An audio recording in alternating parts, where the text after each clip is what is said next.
Introduction. For the benefit of YouTube and its censors, let me make clear that this is an opinion piece based on my astrological interpretation.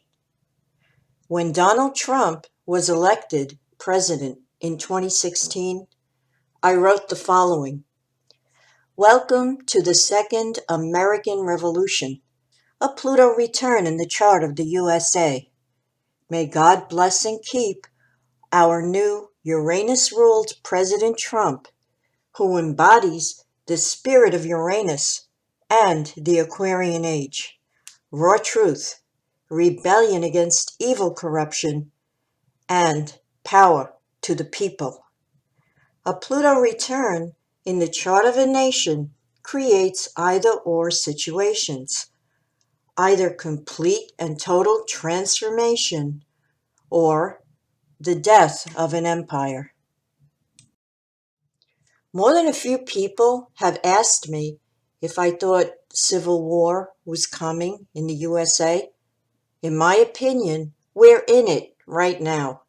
We are in the middle of a clash between two totally different ideologies. One group wants the death of an empire. The other group wants the restoration, preservation, and resurgence of the original constitutional plan that has veered drastically off course. The hidden cabal has altered the original blueprint through the use of, to borrow a phrase from David Icke, the totalitarian tiptoe, unobtrusive baby steps away from 1776. I'm sure that everyone on the earth plane has noticed by now the extreme, irrational, obsessive, unmasked hatred that has been directed at President Trump since he has appeared on the scene. My book, Humanity Under Attack, published in 2017, makes the point that it's not really Trump they hate, it's us they hate. They're attacking him because he's standing in their way. He's blocking their ability to get to us. So they got us with COVID instead, in my opinion. What exactly do they hate? It's the American way of life they hate. It's our Constitution they hate. Our freedoms they hate. Our right to bear arms they hate. And last but not least, it's our freedom of speech they hate. On the plus side, so much of what has been hidden is now out in the open, courtesy of the vibration of raw truth that is the hallmark of the Aquarian Age. They're coming out of the shadows and out from behind their masks, where they have kept hidden for centuries and are exposing themselves. Now everyone, including those who have been in total denial, can see them. They are collectively foaming at the mouth like a bunch of mad dogs and doing anything and everything they can to remove Trump from office. This year, Nancy Pelosi said the following: "Donald Trump is leaving the White House at the end of this year, whether he knows it yet or not." She also said Joe Biden will be sworn in regardless of the election results. Then there was a comment about Trump being escorted out by the military, if necessary. Somebody out there help me with this. I'm confused. I thought we were living in a democracy, a place where the voice and vote of the people still matters. I was taught in school that the sorry state of affairs when the choice of the people no longer counts was called fascism. Furthermore, a military escort is reminiscent of a coup d'etat. Like I said, they're coming out of the shadows. Vice presidential Democratic hopeful Kamala Harris said in a recent interview, "The violence in the street is going to continue now, through the election, and after the election. This is a movement." Is it my Pluto rising paranoia?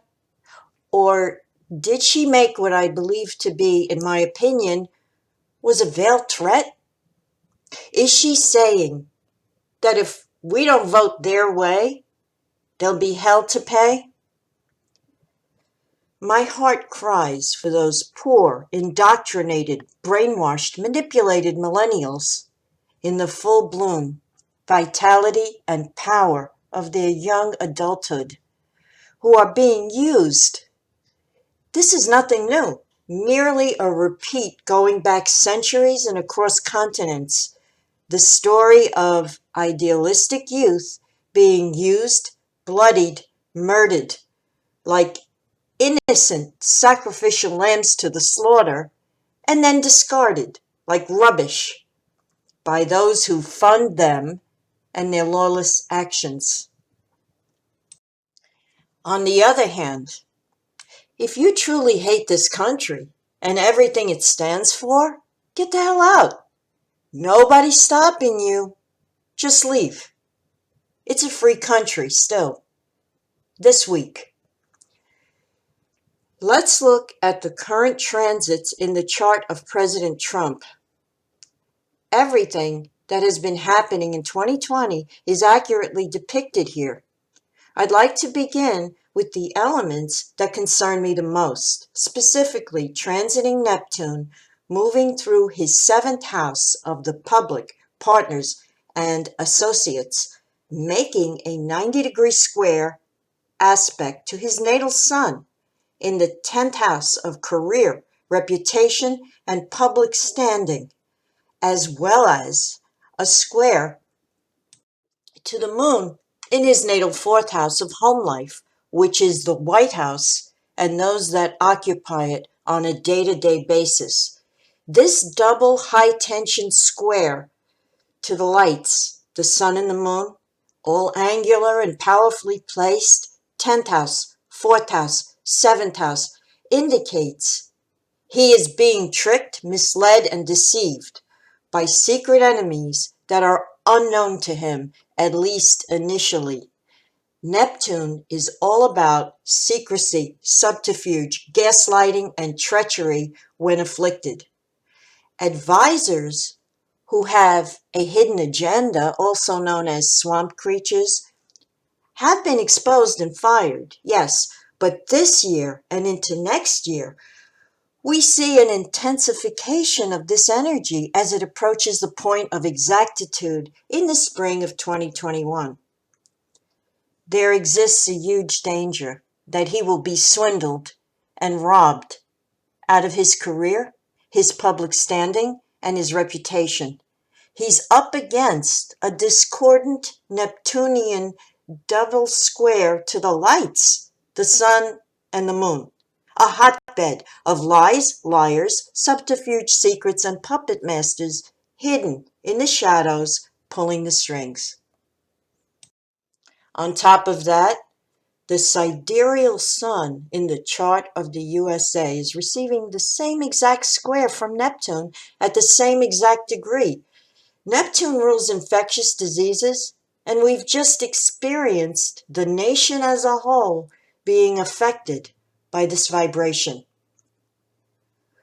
Over the years, my astrology students have confided the challenges associated with the transits of Saturn, Uranus, and Pluto. But I would tell them what a teacher once told me. It's Neptunian treachery that's the worst, because you're not even aware of it. You can't even see it, at least not initially. And even when it becomes apparent, there's confusion over who or what is behind it. Suddenly, you find yourself in a hall of mirrors or trapped in a maze, and if you attempt to throw a punch at the enemy, you discover you're only shadowboxing. Right now, as a nation, we are experiencing the dark side of the age of Aquarius, the dark side of the planet Uranus, namely anarchy. As a full-blooded Uranian, Trump is our Aquarian age president, here to bring about the revolution of 1776 and a resurgence of the original blueprint. Aquarius, more than anything, is about truth and freedom, exactly the opposite of the cancel culture actions out there and rampant censorship. The dark side of Aquarius is all about power, control, and oppression. And it's happening as we speak. They're on the wrong side of this vibration, and ultimately the wrong side of history, meaning they cannot win. History has shown that at the beginning of every new age, the first 100 years are full of the kind of insanity that is occurring now in our streets as the old dies and the new ideology takes root. At the beginning of the Piscean age, the war was between the pagans and the Christians. But now, it seems the entire concept of deity has become verboten. In democratic circles, the Pledge of Allegiance no longer includes any references to God. They have omitted it altogether. Collectively, they're going to be very surprised when they discover the truth, that deity exists. I can say that with total certainty due to personal experiences. For the astrology students out there, you may want to take note of transiting Pluto opposed natal Venus in the chart of the president this year and the events that have occurred, specifically the death of a close friend, natal Venus is in his house of friends, the death of a sibling, natal Venus rules his third house of siblings and relatives, and a Plutonian betrayal by a niece. It's all there. To the warlike millennials out there, I wish you love. Since it's obvious you don't have any in your life. Love is creative. It's a lack of love that's destructive. The tragic ugliness of your actions creates ugliness within and without, destroys your health, your immune system, and your soul. The hurt and pain you direct at humanity will return, for the universe is not linear. It is cyclical, created by the very force you deny.